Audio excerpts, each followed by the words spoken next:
Guys, ito nga pala yung palayan natin dati na nalubog sa baha. Yan, ina-update ko kayo at akin ang pinalay pa yan para malinis tingnan yung basig dahil pag di mo mapalay pa yan yung damo inahaba, nagapang yan. And guys, napakainit na.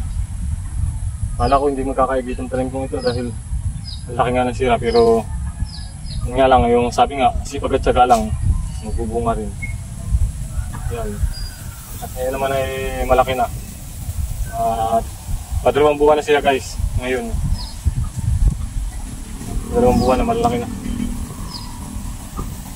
Sana naman mag-ano ito ng marami para makabawi tayo sa ating gastos nung nakaraan. Nung sabi ko nga, nagka-damage yung ating binubukit na palay ito. Maraming namatay dahil yung bumaha, nag-ulan, lumubog ito, pinain ng kuhol.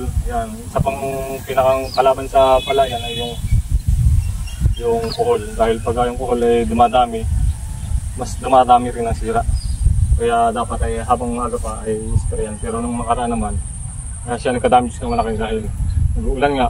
Hindi naman pwedeng mag-spray pag naulan. Hindi na din ipit yung gamot na pang-spray sa kuhol. Kaya yun, nadamage yung ating palayan. Isa pa doon yung nag-uulan nga, yung bumaha nga. Ang laki ng sira nito guys, papakita ko sa inyo.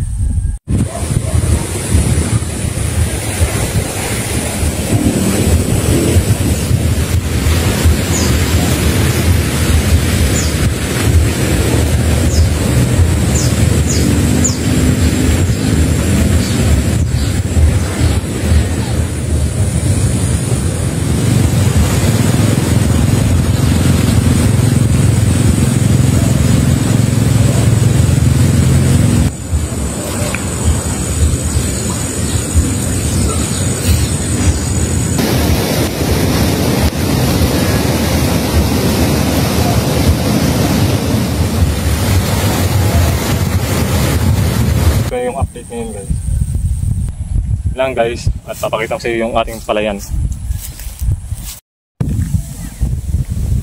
Ito na guys yung ating palayan yan, no? Malalaki na, nagsabay-sabay na sila. Dati malaki rin yung sira diyan. Yan, yung mga yan, malalaki na yung sira. Tapos ito yung nasa taas. Ito yung nasa taas, medyo kataasan ito. Kaunti lang nasira dyan.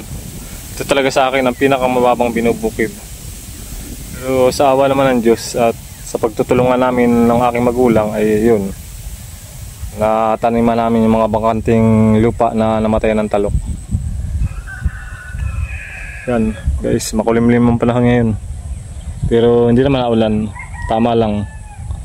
Yan guys, hanggang dito na lang at ako nagpalaypay lang, tsaka ako napalaypay itong isang street dito.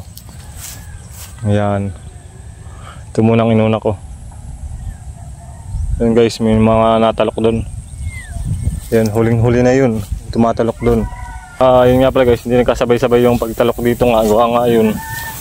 Sa panahon din, naano din, binabase din nila yung pagtatanim nga dito. Dahil pag nagtanim ka ng wala sa timing, masisira lang yung talok mo, tapos gagastos ka.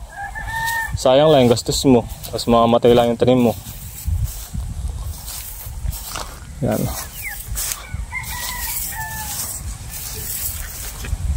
Yan, pauwi na tayo. Ang dami natalok dun.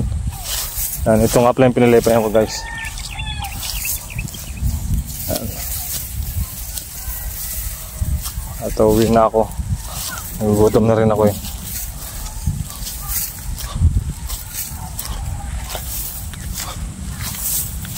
Yan, mga natalok guys dun.